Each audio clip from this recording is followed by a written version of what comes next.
Hello, everyone, and welcome back to the Recovery Channel. How'd you like that new intro? Pretty rockin', wasn't it?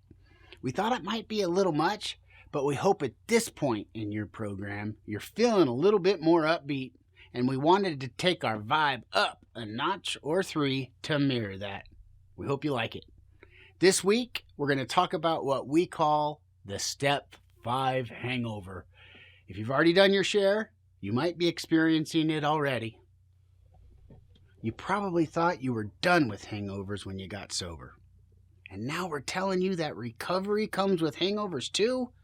Well, this one's a little bit different. Rather than a physical hangover, this one is emotional. Like Phil talked about last week, not everyone has the same experience with Step 5, but almost everyone has some type of emotional reaction after their share. We're going to talk about that today and give you some ways that you can work through it and how to deal with stress in general, which is a critical part of your sobriety and serenity. Sharing your Step 5 with someone, no matter who it is, can make you feel extremely exposed. You might initially feel the relief of getting all those secrets out in the open, but soon after, you start to question whether or not you should have done that. You start to question what the receiver must think of you and if they're going to tell someone else. Doubt and anxiety start to creep in, which trigger fear. Fear can cause sadness or anger. If you run with these emotions, they can become all-consuming and lead you down a very dark path. People spin all kinds of crazy stories in their head when they're being driven by their emotions.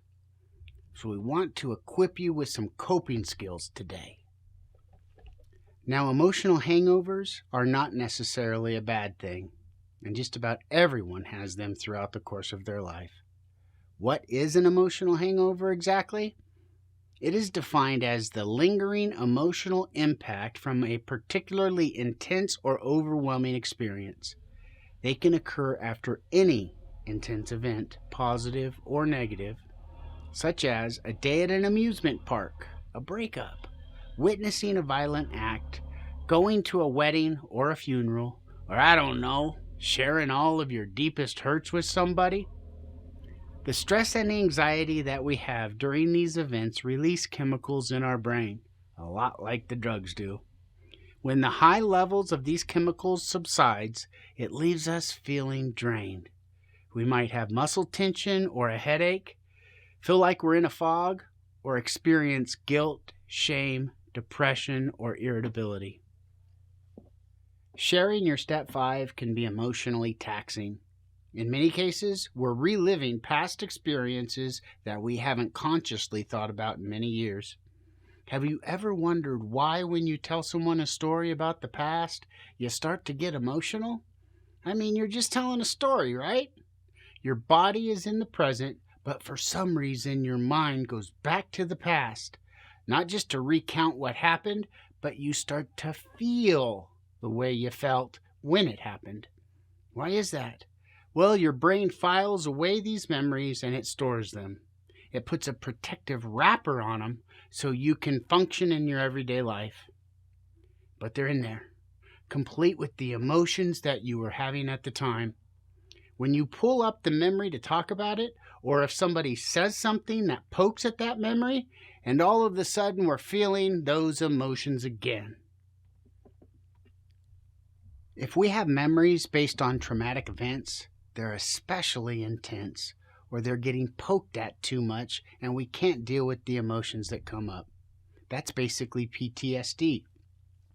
We're not therapists here, and we're not qualified to help you with that level of stress, but we are going to try to help you with processing some of those memories when we get to steps 6 through 9.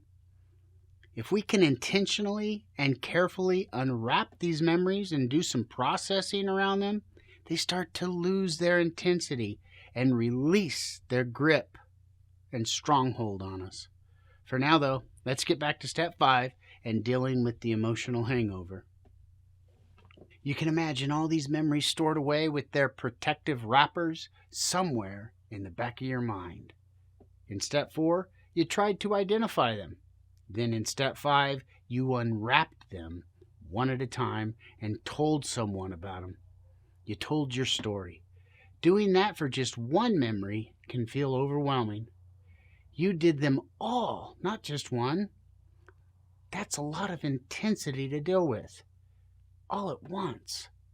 Looking at it from this perspective, it's easy to see why you'd be feeling an emotional backlash at this point. Then add to that the lack of your drug of choice that you used to run to for comfort. What you're feeling is totally normal and expected. You are not weak. You are not a baby. You are a human, and the work you are doing is heroic. Whether or not you're experiencing any of this, what we're going to teach you next will be helpful for dealing with stress in general. It's very important for us to learn how to deal with stress and uncomfortable emotions if we're going to stay sober and live a life of serenity. Serenity is not the absence of stressful situations in our lives. We can't control what happens to us. Remember step 1?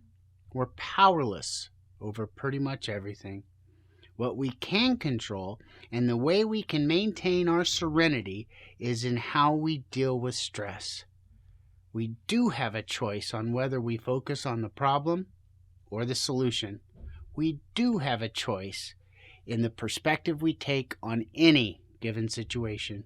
We do have a choice in making the next right decision.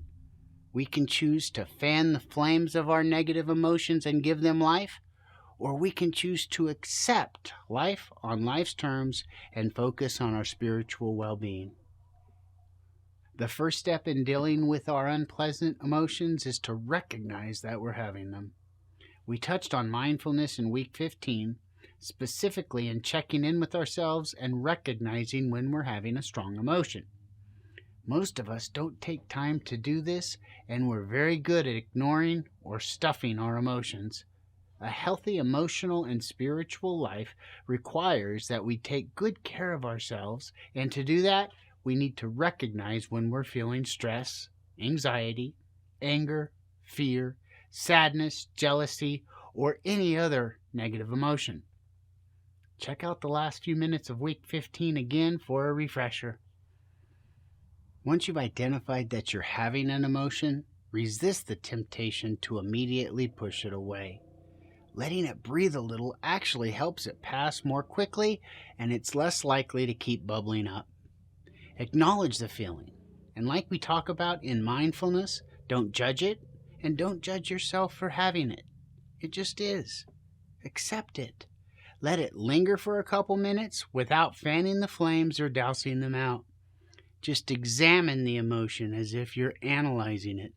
Turn it over in your head and notice what's happening in your body. Once you've examined the feeling for a couple minutes, take a deep breath and let the feeling know that you see it, you acknowledge it, and you accept it. But you're going to move on now. Something like, I see you, fear. I understand you and why you are here. Thank you for trying to keep me safe. I appreciate you, but there is no danger right now. We are safe. No one is trying to hurt us. We don't need to fight. I'm going to move on now. Take another deep breath. And as you exhale, visualize the emotion leaving your body. Feel the calm that replaces it. You might have to repeat this a few times before you feel the calm, but it will come if you're patient. Remember, no judgment. It may feel silly talking to your emotions, but please remember those 4 simple words. Trust in the process. Other methods of dealing with our emotions are exercise, meditation, journaling, eating right, hobbies, getting support, relaxation, and professional therapy. I think it's important to acknowledge the feeling like we just talked about because it helps us process through it. But the moving on part might require some help. Exercise is a great way of releasing endorphins, which literally block your nerves from feeling pain. Endorphins relieve depression, stress, and anxiety naturally, and you don't need to spend hours in the gym lifting weights. Just a 10-minute walk is enough to have an impact. Meditation is a well-known tool for relieving stress, especially the kind of stress we're talking about today.